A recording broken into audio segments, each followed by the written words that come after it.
Today we are going to see chapter 11, conjunction. What is conjunction? Conjunction is a word used for joining words, phrase or sentence. Conjunction क्या है? Conjunction it is very simple that conjunction यानी ऐसे words है जो दो words को या फिर दो sentence को या फिर दो phrases को join करता हो, उसको same एक meaning बनाता हो, उसको कहते हैं conjunction. We have so many conjunction, but in our chapter we are going to learn about only 4 conjunctions that are and, but, or, because. हम सिर्फ ये चैप्टर में यही 4 conjunction के बारे में सीखेंगे. First let's see what is and but. And और but क्या है? We use and to join two related things or action. And हम कब use करते हैं? And हम तब use करते हैं जब हम कोई भी दो चीज़, दो सेंटेंस बोल रहे जो रिलेटेड है, जो एक दूसरे से रिलेटेड है, वो दो सेंटेंस को जॉइन करने के लिए हम एंड यूज़ करते हैं. For example, they ate the bread, they drank milk. उन लोगों ने ब्रेड भी खाया और मिल्क भी पिया. तो उसको जो उस दो अलग सेंटेंस को जॉइन करने के लिए हम क्या लगाएंगे? उसके बीच में एंड लगाएंगे. They ate the bread and drank milk. उन्होंने ब्रेड भी खाया और दूध भी पिया.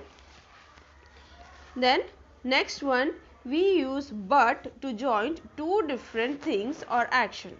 बट हम कब लगाते हैं? जब हमें दो डिफरेंट एक्शन हमें जब जॉइन करना हो तब हम उसमें बट लगाते हैं. For example, Simran went to the market.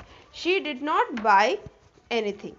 हम यहाँ पे दो अलग अलग एक्शन है, उसको जॉइन करने के लिए उस दो अलग एक्शन को, अलग सेंटेंस को जॉइन करने के लिए हम यहाँ पे बट लगा रहे हैं. जैसे कि सिमरन मार्केट गई थी बट उसने कुछ भी नहीं खरीदा.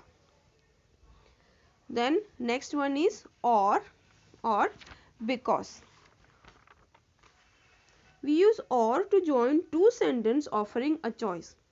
अब और कब लगाते हैं? दो सेंटेंस के बीच में उस सेंटेंस को जॉइन करने के लिए हम और तब लगाते हैं जब एक सेंटेंस से दूसरे सेंटेंस के बीच में जब कुछ offering, for example you can fly, you can go by train, दोनों के बीच में कुछ ऑप्शन हो, दोनों के बीच में कुछ ऑप्शन हो. For example you can fly और गो बाय ट्रेन. तुम आप प्लेन में जा सकते हो या फिर ट्रेन में जा सकते हो, कोई भी ऑप्शन, उसमें ऑप्शन दिखाने के लिए हम और यूज करते हैं. Then the last one is because. We use because when one sentence gives the reason for the other. Because हम कब यूज करते हैं? बिकॉज हम तब यूज करते हैं जब एक सेंटेंस का रीजन दूसरा सेंटेंस दे रहा हूं. एक सेंटेंस का रीजन जब दूसरा सेंटेंस दे रहा है, that time we will use because. For example, I was tired, I want some rest. This are the two sentence. मैं थक गया था और मुझे रेस्ट करना है. This are the two sentence. अब उसको हम जॉइन किस तरीके से करेंगे? I wanted some rest because I was tired. मुझे कुछ आराम करना था. क्यों? क्योंकि मैं थक गया था. So understood what is conjunction? It is very simple. Conjunction are those words that joins two words, two phrase or two sentence. दो word को, दो phrase को या दो sentence को join करने के लिए जो word हम use करते हैं उसको conjunction कहते हैं. I hope you have understood this. Keep revising it.